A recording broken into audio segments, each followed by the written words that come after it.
you just put in the steroid era, and that's it. Those words are the, if you will, asterisk that you can infer from their plaque, and that's how you leave it. And don't leave it to the writers to parse out who may have done it, who didn't do it, who did it but never got caught. That's it. And then if that pisses off the enshrinee, then so be it. But they're in, because you can't tell the story without them, certainly, because there was an era of baseball, the steroid era. That's a fact. There's a number of thoughts that come to mind as you pose this question, Rich, so I apologize for what might be Go for it. A long answer. Go for it. It's not a short one. It's not an easy question. Right. Well, Howard Bryant, the esteemed writer for ESPN, biographer of Hank Aaron, chronicler of the steroid era, wrote one of the most thoughtful books about it, has an upcoming biography of Rickey Henderson, longtime member of the Writers Association. He has not submitted a ballot. Some people submit a blank ballot. He hasn't voted at all for the last 5 years as a protest about the fact that the Hall of Fame provides no guidance, which is part of what you're alluding to here. How do you parse this? Even somebody who wants to say, look, I'm an absolutist about it. I don't care how good you were. If you use PEDs, and I strongly believe you did, for even a portion of your career, I'm not going to vote for you. On the other hand, we know that there are guys who we can reasonably assume did use PEDs who are already in the Hall of Fame. And none of them were as good on their natural merits as Barry Bonds was. So you have that aspect of it. And I had several other thoughts, and then they drifted out of my mind while I was making that point. So you better book me several times in the next week or so before I'm completely incoherent. No, but I totally hear you, Bob, because it is something that has many different levels to it, and with the fact that you don't give guidance to the voters, thus you have some, like you mentioned, Howard Bryant saying, I'm not voting at all. Then you got 6 that don't say I am voting, but there's nobody here on the piece of paper, which is absurd. It's absurd that that you can't say that anybody on that piece of paper wasn't head and shoulders special above somebody else from their era. And then you wind up having this conversation, which is kind of useless, right? When it all comes down to it. That's why I hear, like, let's have a special wing, another room just for these guys. Put them in the same room, but just the words "in the steroid era" appear on the plaque. And I don't know, I guess there's a committee who decides those words go on there. As you know, I don't just say things. I try to figure out what the mechanics would be of doing that. Yeah. But maybe that's what you do. Yeah, there's a committee at the museum that says we're putting those words on it, and that's the end of that. Yeah, that makes sense, and I'll address that in a second. I've now remembered the other point, which is this. You said, as many people say, hey, it's a museum. Well, yes, it is. And if you've been there, you know that Pete Rose, Shoeless Joe Jackson, Barry Bonds, Roger Clemens, they are all prominently represented in the museum part for their achievements, for the eras they represent, as is segregation, as is labor strife. The history of the game is told in Cooperstown as a museum, but the gallery where the plaques hang is a separate question. But I agree with you that they could have done it with Pete Rose way back when. You list his achievements, and at the bottom of the plaque it says, suspended for life as an active participant in baseball in 1989 for involvement with gambling. Some version of that. Let's say you're talking about Barry Bonds. You put all the achievements there. It starts one of the greatest all-round players in the history of baseball, which is beyond dispute.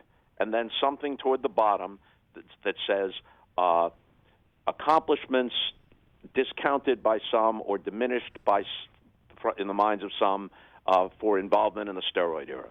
Something like that. Some sort of anodyne thing like that, which directs people, especially in subsequent generations, some 12-year-old kids walking through as yet unborn and doesn't quite know how to put it into context. Well, he's standing right there. You want it in context? There's an MLB library there. There's a museum next door. It's actually in the same building, but the next part of the building. That's one way that you could handle that. I just think it's not possible to have you can keep Rafael Palmeiro out, regrettable as that may be. Rafael Palmeiro was a very good player who has Hall of Fame credentials just based on the numbers, but you can tell the general history of baseball without Rafael Palmeiro. As good as he was, he's not in the elite inner circle, but Barry Bonds sure as hell is on his natural merits. So I just don't think you can look the other way. You've got to make some kind of common sense accommodation to how great he was, while at the same time acknowledging that even though what he did inflated his numbers, it diminished his standing. No question about that. And so what we're kind of knocking around here, Bob Costas here on the Rich Eisen Show, is removing the argument from the level of should this player get into the Hall of Fame at all, into now it's an argument about actual language on a plaque. Yeah. And so I would prefer it to be about language than just about entry at all. So how does something like this get done? Does baseball, once they're through what hopefully isn't a nuclear spring, get knock heads together figuratively, or how does it? Or is it a baseball writer's decision? Like how does this get streamlined? The writers vote, but they don't run the Hall of Fame. And people may assume, but incorrectly, that Central Baseball on Park Avenue runs the Hall of Fame. The board of directors of the Hall of Fame do, under the larger auspices of Jane Forbes Clark, whose family has underwritten much of the Hall of Fame and helped it improve as a museum and a site for tourists. So they've done a great service, but there's kind of a central power there in that little hamlet in upstate New York, which brings me to this. In 1991, and this is only tangentially related, but it's interesting. In 1991, the board of directors of the Hall of Fame decided that they would put in this rule. Anyone who is on the permanently ineligible list is not eligible for the Hall of Fame ballot. Now, that was clearly aimed at Pete Rose and Pete Rose alone, because then, since he last played in 1986, then he was on the cusp of being eligible for the ballot. So it's an ex post facto rule, didn't exist. No clear-thinking person denies or doubts that based on the rules, that Pete Rose should have been banned from baseball for life, and then he didn't make his case any better by lying about it for a long time and then only coming clean when he wanted to sell a book. Plus, nobody would ever nominate him for Citizen of the Year. It's problematic in other respects when you look at Pete's life in its totality. But Pete was an undeniably great ball player who never, so far as the evidence indicates, consciously cheated the game. In fact, he was the opposite of that.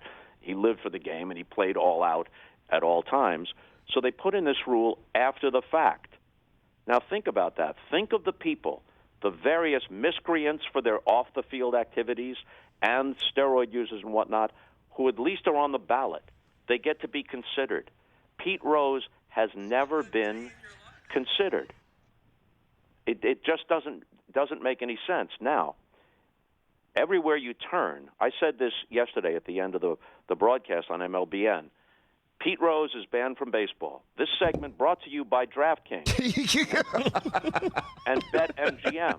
Now, obviously, that's a little glib because there is a distinction here. Despite the proliferation of gambling, legalized gambling, which all the sports leagues now not only tolerate, they actively encourage, there's still a prohibition on gambling for anybody directly involved in the game, and that includes employees of the Major League Baseball Network. They're all subject to sanctions of various kinds, and if you bet on baseball right now, if Mike Trout bet on baseball, he's subject, at least as according to the written rule, to the same penalty that was meted out to Pete Rose.